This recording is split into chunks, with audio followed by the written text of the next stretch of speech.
আসসালামু আলাইকুম। কেমন আছেন সবাই? আশা করছি সবাই ভালো আছেন। আল্লাহর রহমতে আমরাও ভালো আছি।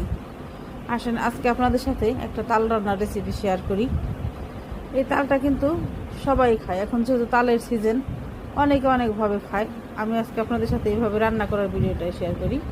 এখানে আমি চুলায় একটি প্যান দিয়েছিলাম, প্যানের ভিতর দিয়ে দিয়েছিলাম তাল, তালের মধ্যে দিয়েছিলাম গুঁড়া দুধ, নারকেল, চিনি আর সামান্য লবণ দিয়েছিলাম। তবে এখানে কিন্তু সবাই দুধ দেয় না, কেউ কেউ দুধ ছাড়াও খায়, কিন্তু আমি দেখেছি ছোটোবেলা থেকে আমার মা এভাবে দুধ দিয়েই এই তালটা রান্না করতো, তো আমিও দুধ দিই।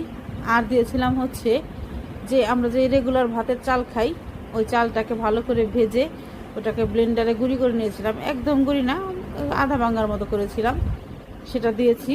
এটা দেওয়ার ফলে কিন্তু এই তালটা অনেক গুণ স্বাদ বেড়ে যায়, খেতে খুব ভালো লাগে। তো আপনারা তো যে যার মতো রান্না করে খান, একবার হলো আমার মতো এইভাবে রান্না করে খাবেন, খেয়ে দেখবেন কেমন লাগে। আশা করছি আপনাদের কাছে ভালোই লাগবে, আপনারা অবশ্যই খাবেন একবার।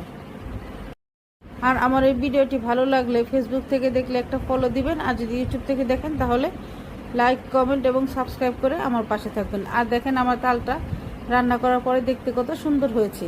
ধন্যবাদ সবাইকে।